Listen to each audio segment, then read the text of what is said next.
사건 접수됐습니다. 우리 몸이 보내는 아주 기묘하고 미스터리한 신호인데요. 네. 분명히 근육을 만들고 힘을 키우는 걸로 알려진 남성 호르몬, 그러니까 안드로겐 수치는 높은데 이상하게도 근육은 계속 줄어요. 줄고 오히려 체지방 만들어나는 거죠. 네, 특히 그 아주 끈질긴 내장 지방만요. 이게 바로 다낭성 난소 증후군 PCOS를 겪는 많은 분들에게서 발견되는 안드로겐 역설이라는 사건입니다. 네, 오늘 저희가 바로 청취자께서 보내주신 이 자료들을 바탕으로 이 미스터리의 전말을 아주 탈탈 털어볼까 해요. 좋습니다. 분자 수준의 그 미세한 현장 증거부터 시작해서 이 사건의 배후에 있는 진짜 범인들을 찾아내고요. 네네. 마지막엔 아주 명쾌한 해결책까지 제시하는 그런 심층 분석을 시작해 보겠습니다. 좋습니다. 이번 분석의 목표는 아주 명확한데요.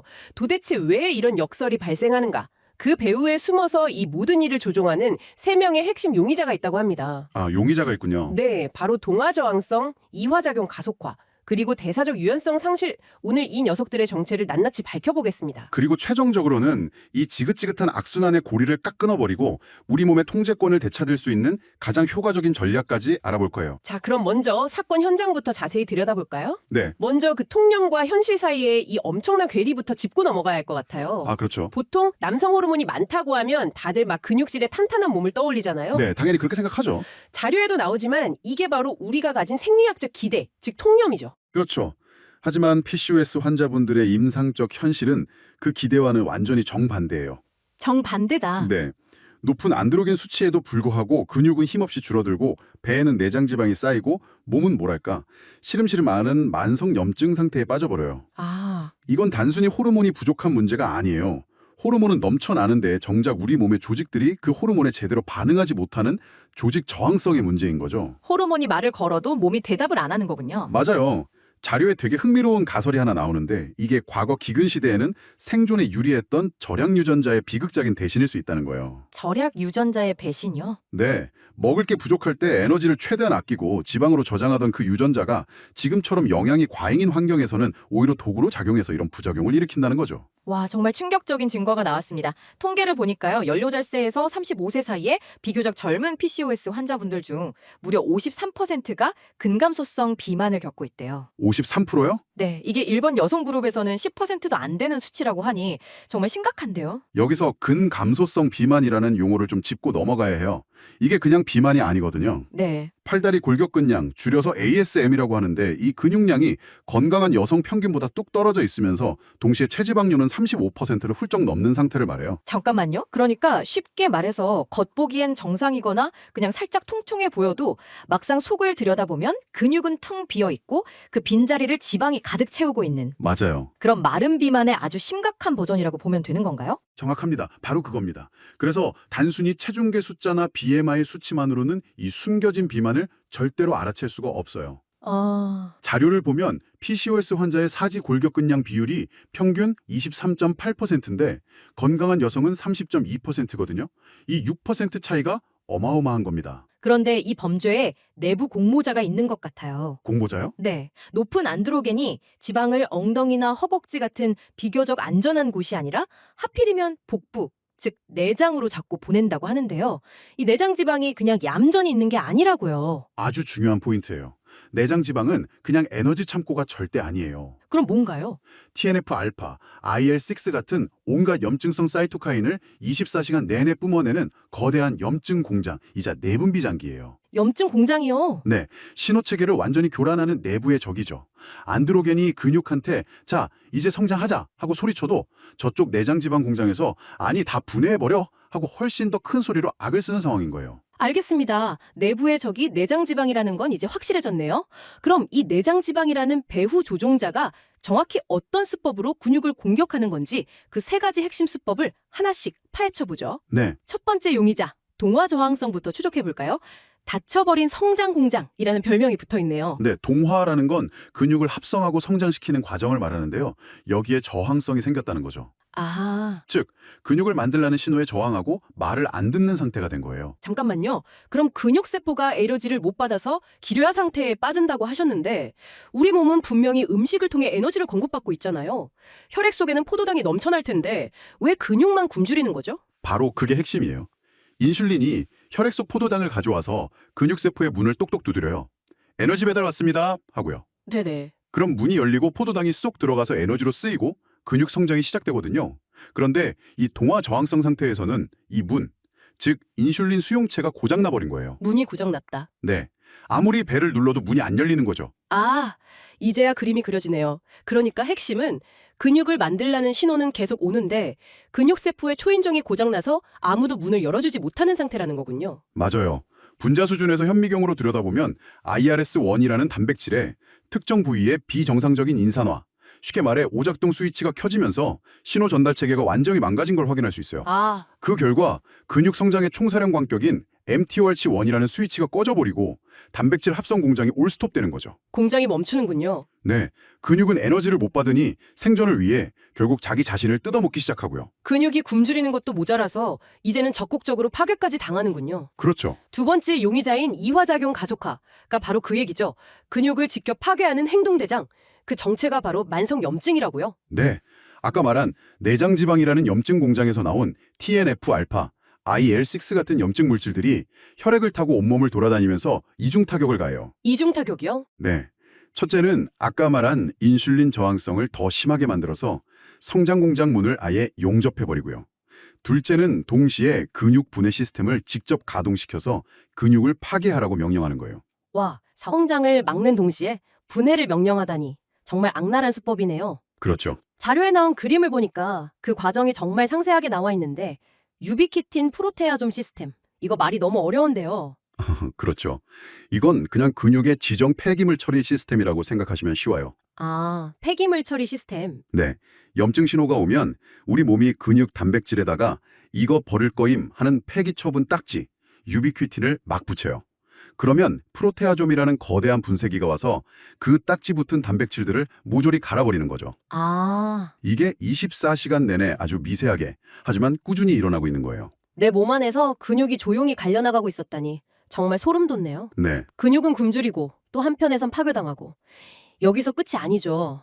마지막 용의자, 대사적 유연성 상실. 이건 에너지 공장이 고장났다는 뜻인가요? 맞아요. 우리 몸의 에너지 공장은 미토콘드리아잖아요. 그렇죠. 이 미토콘드리아는 평소엔 지방을 태워서 에너지를 만들고 운동할 땐 탄수화물을 쓰는 등 상황에 맞게 연료를 바꿔 쓰는 대사적 유연성이 있어야 해요. 그런데 PCOS 환자분들은 이 기능이 고장나 있어요. 엔진이 고장나면 당연히 힘을 낼 수가 없겠죠. 조금만 움직여도 쉽게 지치고 피로감을 느끼는 이유가 바로 이거였군요. 네. 핵심은 미토콘드리아를 새로 만들고 관리하는 감독관인 PGC1알파의 기능이 뚝 떨어지는 거예요. 아, 이러니 지방을 태우는 능력, 즉 베타산화 기능이 거의 상실되고 에너지 효율이 바닥을 치죠. 그런데 진짜 문제는 여기서 끝나지 않아요? 또 있나요? 네, 태우지 못하고 남은 지방산들이 그냥 쌓여있는 게 아니라 세라마이드라는 아주 독한 독성 물질로 변해버려요. 독성 물질이요? 그게 근육에 쌓인다고요? 네, 이 세라마이드라는 독성 찌꺼기가 근육세포 안에 기름때처럼 끼는 널 근지방증이라고 해요. 근지방증. 이 찌꺼기가 세포 안의 신호 전달을 방해해서 인슐린 저항성을 더 악화시키고 심지어는 근육세포에게 스스로 죽음을 택하라고, 즉 세포 사멸을 유도하기까지 해요. 정말 치밀한 연쇄범죄죠. 정리해보면 첫째, 초인종이 고장나 굶주리고 이게 동화 저항성. 네, 둘째, 폐기물 처리반에 의해 강제 철거당하고 이게 이화작용 가속화. 맞습니다. 셋째, 남은 에너지 공장마저 독성 찌꺼기로 오염돼 멈춰버리는 대사적 유연성 상실. 이 세 명의 용의자는 완전한 공범 관계였군요. 맞습니다. 이 세 명의 공범이 만들어내는 악순환의 고리가 바로 가속 노화예요. 가속 노화. 그런데 더 무서운 건 이 가속 노화가 근육에만 영향을 미치는 게 아니라는 점이에요. 자료를 보면 뼈에도 영향을 줘서 골다공증까지 유발한다고 되어 있죠. 아니, 근육 문제인 줄 알았는데 뼈까지요? 이건 정말 단순한 문제가 아니네요. 그렇죠. 근육과 뼈는 서로 신호를 주고받는 하나의 기능적 단위예요. 근육이 약해지면 뼈도 같이 약해져요. 아, 같이 가는군요. 그래서 근육과 뼈가 동시에 무너지는 오테오사르코페니아 상태로 이어지는 거죠. 즉, PCOS는 더 이상 단순한 부인과 질환이 아니라 우리 몸의 기둥인 근육과 뼈를 좀먹는 전신 대사 질환이라는 새로운 관점으로 봐야만 해요. 자, 이제 범인들의 정체와 끔찍한 공모 관계까지 모두 밝혀졌습니다. 이제 가장 중요한 시간이죠. 네, 해결책. 이 악순환을 끊어낼 해결책을 알아봐야겠습니다. 첫 번째 해결책, 저항성 운동입니다. 막힌 문을 우회하는 전략이라고 하는데 이게 어떻게 가능한 거죠? 인슐린 신호라는 정문이 굳게 닫혀 있으니 다른 길로 들어가는 우회 전략을 쓰는 거예요. 오해 전략. 고중량 저항성 운동, 즉 우리가 흔히 말하는 웨이트 트레이닝은 근육에 아주 강력한 물리적인 스트레스를 주거든요. 이 스트레스가 인슐린 수용체를 거치지 않고 거치지 않고요. 기계적 신호 전달이라는 별도의 경로를 통해 직접 근육 성장 총사령관인 MTOR을 깨우는 거예요. 알겠습니다. 그러니까 정문이 꽉 막혀 있으니 옆 벽을 부수고 들어가는 거네요. 완전히 다른 새로운 진입로를 만드는 거군요. 정확한 비유예요. 인슐린 저항성 때문에 굳게 닫힌 문을 강제로 열어젖혀서 근육 합성을 유도하는 현 상황에서는 거의 유일하고 가장 확실한 방법이죠. 네. 이렇게 근육량이 드러나면 우리 몸의 포도당 저장 창고가 커지는 효과가 있어서 전반적인 인슐린 감수성까지 개선돼요. 알겠습니다. 벽을 부수고 진입로를 확보했어요. 그런데 아까 공장 전체에 전기가 나갔다고 했잖아요. 그렇죠. 에너지 공장, 즉 미토콘드리아는 어떻게 살리죠? 두 번째 해결책이 고강도 인터벌 트레이닝, HIIT네요. 네, HIIT는 고장난 엔진을 직접 수리하는 전략이에요. 짧은 시간 동안 몸을 한계까지 몰아붙여서 에너지를 폭발적으로 고갈시키는 방식이잖아요. 네, 그렇죠. 이 극심한 에너지 고갈 상태가 세포 내 에너지 센서인 AMPK라는 녀석을 아주 강력하게 자극해요. 위기 상황을 감지하고 비상벨을 울리는 거군요. 맞아요. 그 비상벨이 울리면 잠자고 있던 미토콘드리아 감독관 PGC1알파가 깨어나서 정신없이 일하기 시작해요. 미토콘드리아의 숫자를 늘리고 낡은 건 수리하고 성능을 업그레이드하죠. 지방을 태우는 엔진이 다시 가동되고 대사적 유연성을 회복시키는 마치 컴퓨터의 소프트웨어 포맷 후 재설치 같은 과정이에요.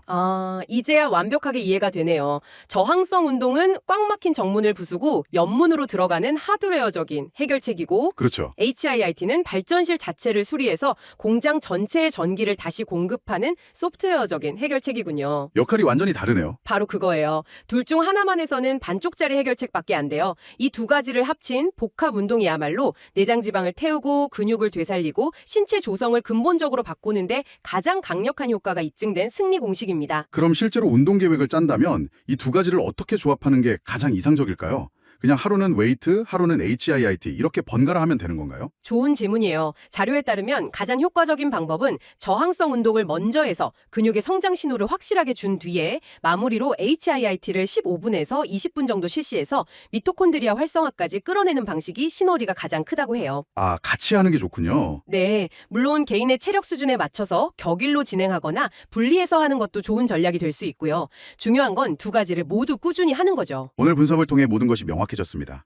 PCOS를 관리하는 목표는 이제 단순히 체중 감량이 되어서는 안 되겠네요. 절대 안 되죠. 진정한 목표는 근육 회복이어야 합니다. 매일 아침 체중계 숫자, BMI에 1이 비례하기보다 내 몸의 실질적인 구성 성분인 골격근량에 집중하는 패러다임의 전환이 정말 절실해 보입니다. 맞습니다. 여러분의 몸에서 벌어지고 있던 미스테리한 사건의 범인들을 이제 알게 되셨어요. 그리고 그 해결책의 열쇠가 먼 곳에 있는 게 아니라 바로 여러분의 의지와 실천에 달려있다는 것도요. 네.